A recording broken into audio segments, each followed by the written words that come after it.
Hello, literacy leaders and champions.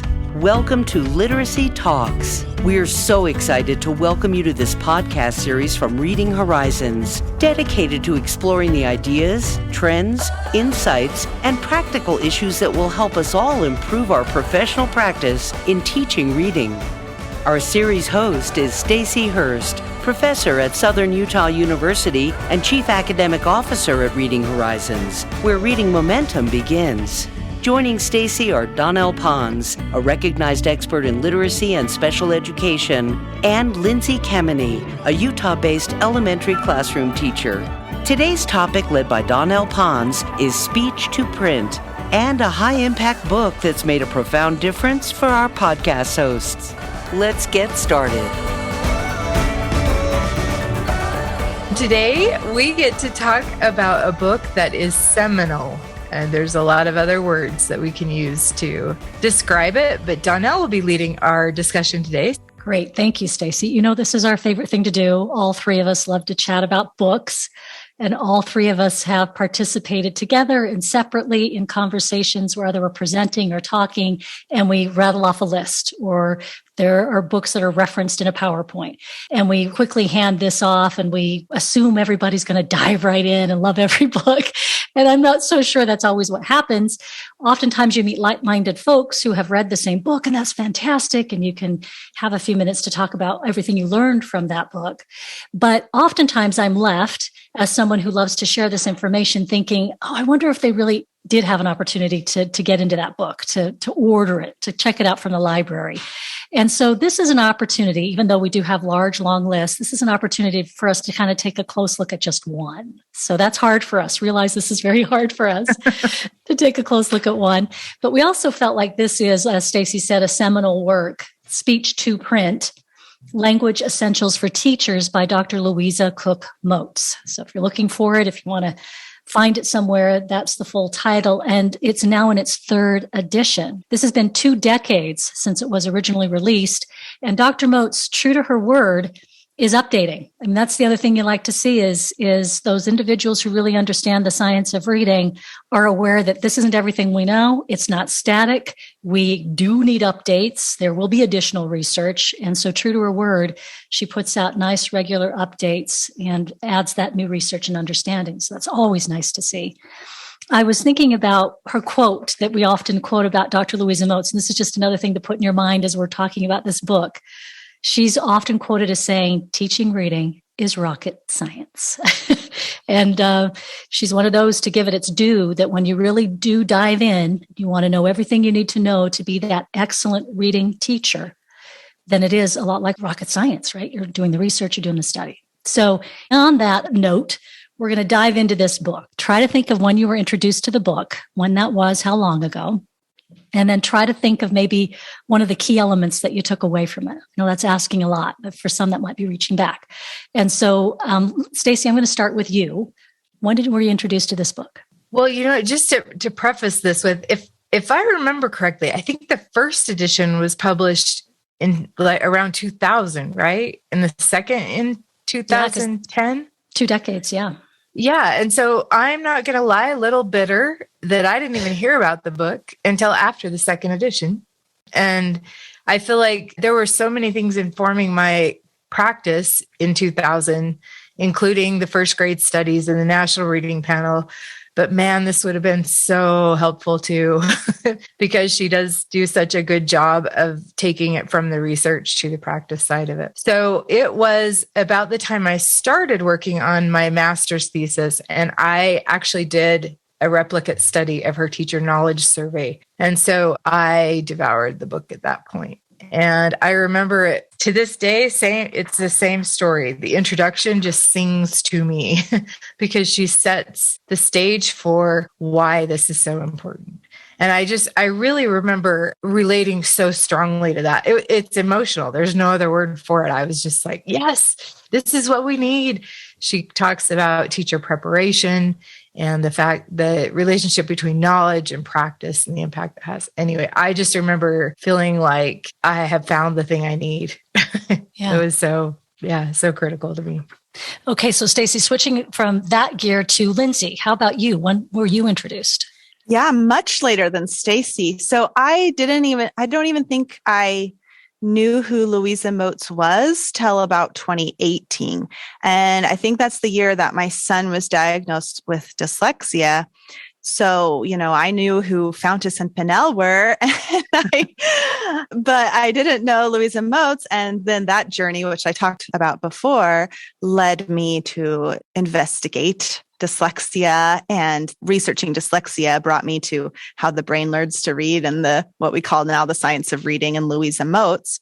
So I read a lot of her articles. I read Teaching Reading is Rocket Science, but I didn't read Speech to Print until actually the third edition came out, which was in 2020. So 2 years later. I'm actually glad that I didn't read Speech to Print first, because I don't think it's the best choice for beginners. I think it's a little bit heavy and technical. I needed some background knowledge. I think it was more helpful for me to have some good background knowledge before I read it. And that's interesting, Lindsay, you should mention that, because that was one of the things in reading about Speech to Print and the history of how it came to be, that Dr. Moats over time with each revision has tried to make it more user-friendly and approachable for educators. So I think that's really interesting that you should mention that. And there does seem to be, and we've addressed it before in the podcast, a gap between where teachers are when they exit a teacher preparation program and where the expectation is of where they should be with their knowledge when they enter a classroom, right? We've talked about this so many times, that deep chasm, that wide canyon. And as you talk about, Lindsay, had you been introduced to this very early on, having come freshly out of a program, it would have been a lot to take on, right? To think about and to digest. And I'm kind of in the middle between you two, sitting between Stacy and Lindsay in terms of when I was introduced to Speech to Print. And it's interesting to me how many people have a similar story as to yours, Lindsay, that you really get into the nitty gritty when you have someone who's struggling, right? When you really come in touch with the struggling student. And then that realization that all of this good knowledge and information benefits not just the struggling student, but the entire classroom, right? I can accelerate learning for everybody is the other piece that you quickly catch on to. Is this is really good for anybody. And I'm kind of sitting in between timeline wise between the two of you when I came on to this.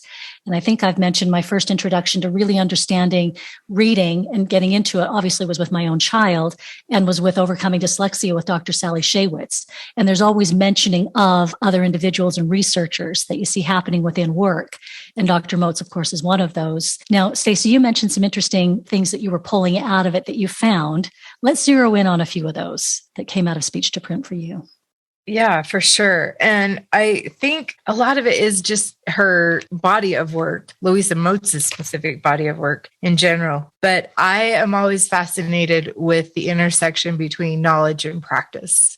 And as I mentioned, my master's thesis was a replicate study. And that's where I learned that we have a lot of studies that have measured teacher knowledge. It's a little tougher to measure practice. We don't have as much research on the impact teacher knowledge has on student performance. And there's a step in between all of that, which is practice. So what influence does knowledge have on practice? What influence practice have on a student reading ability? But this quote really kind of helps put things into perspective. I return to it frequently. What does an effective teacher actually do? I should say this is in the introduction part too. Hundreds of small decisions guide the teacher's actions hour to hour. In the course of any day, the teacher must continually pique children's motivation to read and write by showing them that it is possible to progress given instruction that is on target and engaging them by whatever means necessary. The teacher is also responsible for introducing students to different kinds of texts and organize the class so that he or she can instruct smaller groups. She really sets up the fact that there are a million decisions that teachers need to be equipped to make in the day. And then she also, the section title where that quote is titled The Importance of Teaching Students, Not Programs. And I think that's vital. You can hand a teacher the best organized, well-written program, and it's still not going to guarantee that you're going to meet the need of every student, because you have, as a teacher, need to have the knowledge to know how to address those needs as they arise. And you can't script that, right? Yeah, that's why I almost think it's like not best practice to tell teachers, to teach this program with fidelity because I think it's like, well, they didn't understand this. So I got to change a little bit at the next part of the lesson. I can't just keep reading the script or. Yeah, I think that's an interesting conversation and maybe one for another time too, because I think especially we've alluded to that talking about this book, that you can't hand it probably to just a random teacher and have them know how to put it into practice. I know that based on Dr. Moats's, in my opinion, achieved goal in life to help teachers understand what they need to know, letters training evolved out of that. But something I frequently hear from that is, yes, we've learned a lot, but how do you implement it? So I do think it is a balance, but also because some of these concepts are so sophisticated compared to what we learn in our pre-service programs, I think a script is sometimes necessary. Yeah, I definitely think it's necessary. And I'm not saying that, like a but scaffold. a good teacher knows when they maybe need to go off a little bit or, what I mean? Yeah. Because it seems like some teachers have a death grip on the fidelity piece. Yeah. And that's what I mean. And Lindsay, I understood that. I mean, just knowing you in practice, it's really understanding the fidelity part is understanding all the components and what they do within the lesson, right? Before you abandon. And I think you absolutely, Lindsay, as an educator, know that entirely. You're speaking from that experience where you're saying that. So that makes sense to me. Yeah. That's interesting. I love that. And let's make a note because I think this is another good conversation topic. Yeah. And the definition of fidelity, right? Yeah. Because I think teachers we could probably ask 10 teachers and maybe get 10 different. That's true. That would be interesting because people probably interpret it differently. Yeah. Okay, Lindsay, how about you? What is something Stacy's told us hers, what she took away? Okay. So it was so fun just leafing through the book last night. And so I just was kind of rereading all the things that I had highlighted. And it's like, I forgot just all the powerful nuggets in this book. There's so many good things. So it was really hard to choose. I picked out this one section. Well, I picked out a few. So if we have time, I'm ready with backup answers. But I picked out this one part and then it was really fun. So I put a little Post-it note in there and then I went on and was like wasting time on social media. And someone reached out to me and a teacher in a Facebook group. And she said, this comment was just made earlier today by a teacher. And I kind of froze, help me know how to respond next time. It was so awesome because I just opened up Speech to Print and to that little Post-it, I snapped a picture and I'm like, here you are next time. And she's like, Louisa Moats, ready with the mic drop. And I'm like, that's right. So the teacher had made this comment. This person had said, why bother teaching students phonics, basically all the phonics correspondences when English is only 50% predictable. English spellings are only 50% predictable anyway. And so this quote is on page 124. And she says, consider the facts. 50% of common English vocabulary can be spelled accurately by phoneme-grapheme correspondences alone, okay? 36% more can be spelled with one error using only phoneme-grapheme correspondence rules. Then 10% more are spelled accurately if word origin, word meaning, and morphology are considered. And fewer than 4% are true oddities.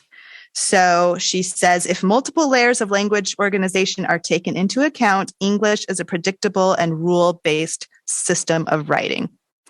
And we hear that all the time. English is crazy. It's not predictable. And so I love that right there. That's awesome. I marked that page too, Lindsay. You did? Yes. And for this reason, and I know it's ironic because I spent a good portion of my career working for, writing curriculum for a phonics program, but structured literacy is not just phonics. And that's why we need to do more than phonics. And this book really helps us to know what those layers are and how to approach them. So that teacher's point about why do we teach phonics? Well, the question should be, what else do we need to teach besides phonics? Yes. Why wouldn't we? That's half the equation. And B, what else do we need to be addressing? And I love that she leans into the numbers because the numbers do all the work, right? Yeah. There they are. and trust her for that. That's what I love too. I was going to say one of my favorite, there are so many favorite parts, and we're all nodding our heads. And when Lindsay talked about the sticky note pad, I went through several last night myself, just re-embracing many of the concepts in the book. But Stacey, you mentioned the term structured literacy, and I'm leaning into this one because social media, again, someone was posting about the term structured literacy and struggling with it. There was someone who was struggling with the term structured literacy, hung up on syllables and saying that, well, it truly can't be the speech to print that I want or that I was taught about because you talk about syllable types. And I thought that was really interesting that she's hung up on one concept. And so I thumbed through the book and, of course, trust Louisa Moats.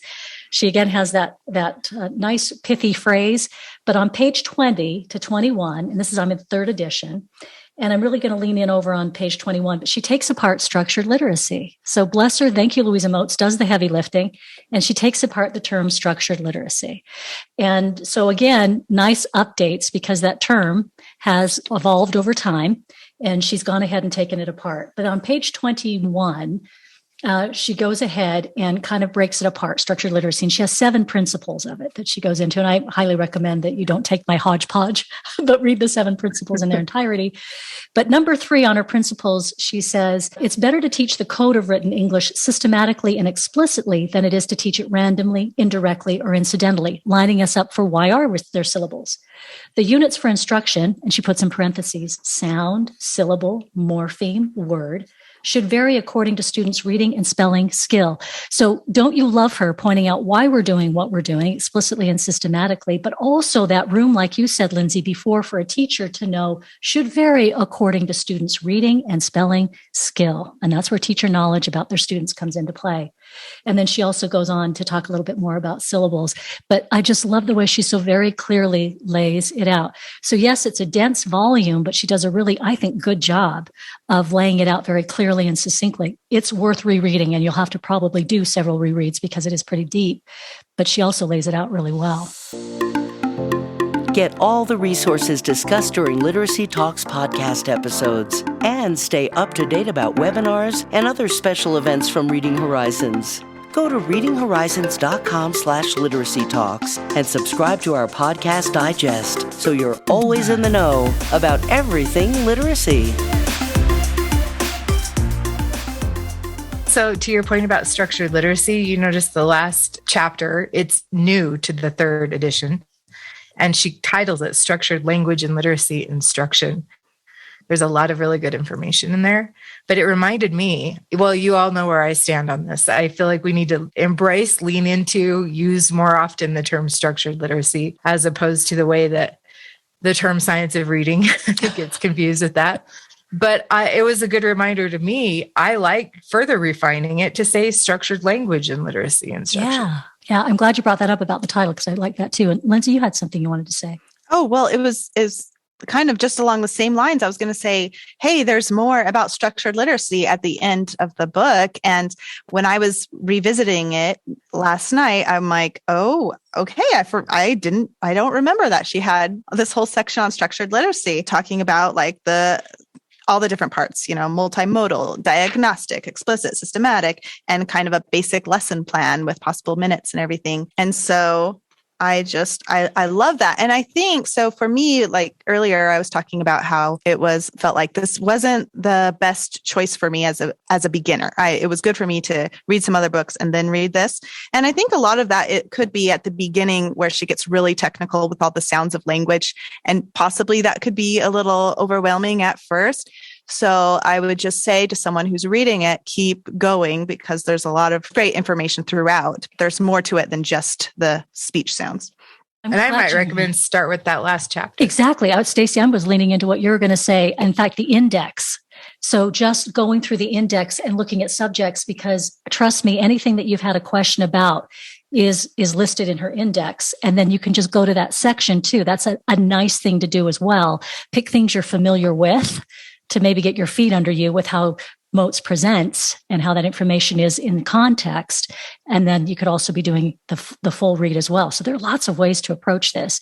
Don't you love having it on your desk for answering questions? It's your first go-to, isn't it? Because, if the answer isn't there, you probably get close enough to direct you to your next level to be able to find the answer. So I tend to go to her, also authored by Louisa Moats, her letters manuals. I kind of think I go to those first because I think they're a little more accessible for beginners. I mean, I'm not a beginner anymore, but sometimes I appreciate the more simple approach to. And anyway, Lindsay, I'm glad you brought up letters because that's going to be a whole other podcast. Oh, it's going to be talking about Yay. letters, clearly. But you're absolutely right, Lindsay. Between those two volumes, those two works, you do have at your fingertips so much information. Everything you accessible. need, really. Everything you need, right? And Stacey, you've been through letters training a long time ago because there are many people who are just coming to it for the first time. It's kind of having a resurgence we've noticed across the country. Yeah. And you know what? It was very helpful. At the time, it was separated into different modules, more manuals, but they were shorter. But it was still really good information. I would just echo what you both are saying too about rereading anything that we've been talking about today and just layering it in. And you know what? Don't feel like you have to read it from cover to cover, right? You mentioned the index, Donnell. Go there. Find if there's something you're looking for. That also the glossary, very good as well. And so if you're wondering what a term is, that's a good place to go. Yeah, because I remember at first being like, grapheme, phoneme, when I first came to science and reading, what are all these terms? Now I feel like, how could you not know that? Because it's like second nature. But I remember at first having to look that up and having colleagues who kept asking, okay, so wait, what's a grapheme? Which one's grapheme? Do you know what? The only term I knew was diphthong, and that was from my vocal training, from singing. Oh, how sad is that? Anyway, so yeah, she's bringing to light a lot of things that we should have known a long time ago. You know what? I was going to add to that glossary. It's important because there's a lot of things we can Google search today, and you're just fine Google searching them. But some of this terminology, you got to be careful with because oftentimes, just out of popularity, but not necessarily accuracy, things pop up first. And so, particularly on the terminology, I've always been good to go back to particularly one of these books like Moats in Speech to Print to make sure that the definition is correct. Because I've been noticing that the more popular terms become, they kind of get co-opted into conversations that people are having. And so I've had to be careful with some of my Google searches. I don't know if you guys have noticed that as well in what you're receiving, the information that you're getting. Okay, I'm going to have to do it, guys. I'm going to ask you to crack into chapter 4 because this is one of my favorites. And when you're doing that hopping around in the book, I highly recommend if you're going to hop, chapter 4 is one of those you're going to hop to. And that's the structure of English orthography. Yeah, right? Yes. Stacey's eyes light up. I know. I love this. We're such nerds. We're such nerds, right? Yep. What I love about it, though, is she's done a really good job, I think Dr. Moats has, because again, realize that even though we've been speaking English our entire lives, and many of us were never had the opportunity to learn another language, so it is the only language, right, you've been exposed to, that this history of the language that you have spoken your entire life is going to be new to you. I mean, that just right there. And then what I love about that realization is that once it's yours, your students are never going to have to be like that because of you, because now you have that history. And it is such a kind of door opener, isn't it, to understand the history of your own language, that I can't imagine why we don't do more of it. And so Lindsay and Stacey, I'm going to ask you both, because you both teach in very different environments. Stacey, you're on the higher ed end of it, teachers entering into the school system. And then Lindsay, you're teaching, and you're teaching young students.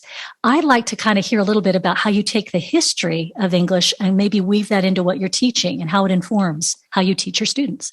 Yeah, I think I do it gradually throughout lessons. For example, we were reviewing pH yesterday. So I am bringing in Greek words are the ones where we're going to have a pH. And these are mostly kind of your science words. And I'm just kind of quickly giving them this little, but they know I get so excited. It's so fun when you find a spelling that's a little strange. There's probably a reason or story behind it, which is exciting. Gosh, I love that. I love hearing how you weave that in there. And Stacey, how about for you? Yeah, and I always say there are more explanations than there are exceptions, especially when it comes to spelling and pronunciation. I have two perspectives to that because even with my first graders, sometimes with pronunciation, if we talk like Harry Potter, then we can help emphasize that the spelling is the same, but sometimes the pronunciation changes. I'm thinking of our controlled vowels specifically. In England, they don't really pronounce them the same way we do. So that was helpful. And then we talk about where a word comes from, right? But with my pre-service teachers, that is where I have so many light bulb moments right in class. I frequently use the word kernel to demonstrate that because it is so crazy the way that it's spelled and the way we pronounce it. But once we talk about the history of it, I was teaching them about the phone's theme WR the other day and how that has meaning attached to it. Any word that starts with WR has something to do with twisting. The thing I love about my pre-service teachers is they immediately try to find the exception. And so we went through all of them. We looked up the word wrath, which means the origin. The definition didn't tell us this, but the origin of the word told us that it meant twisted anger. And so that's a really fun way to involve those. And then I do frequently, when I'm working with teachers, training them as well, I will say anything that phonics can't answer in the way of why something is spelled the way it is compared to how we pronounce it, we look to the history of the word. That's just a really simple and easy thing to do. edamonline.com. Yeah, I was just going to say that. Best resource for that. But there are others. In fact, I just got a book. Oh, don't you dare, Stacy. I know. It's really great, guys. Don't you dare introduce us to another book. Once Upon a Word. Oh, and it's a word origin dictionary for kids, though. Oh, that's fun. How cool is that? Like, it's super friendly that way. Anyway. Yeah. Oh, nice. Sorry, not to derail us by another book. You're right. We're focusing on one book today. One book. Okay. We're nearing the end of our conversation. And so I appreciate you, Stacy, bringing us back to these resources that are now available to us online. So being able to research, as you say, the origin of a word and having that right at your fingertips. You don't have to go find a book and make sure it's a book that goes far enough, deep enough, but we can rather search it up online. How fun that is for our students too, to involve them in that and all these wonderful things. What a great conversation, you guys. I mean, thank you so much. I appreciate being able to chat about this book with you. That's a great idea. Can I just say thank you for bringing it up again? I have my copy. Anybody can look through it. I have it marked. I mean, I've been referring to it for years, but it's really timely because next week I get to teach my students about morphology. And I'm like, oh yeah, I'm going to go here. So thank you. Yeah, you bet. Thanks for listening to Literacy Talks, the podcast series for literacy leaders and champions everywhere. Literacy Talks comes to you and your colleagues from Reading Horizons, where reading momentum begins. Visit readinghorizons.com/literacy talks often for resources, ideas, and great literacy learning conversations.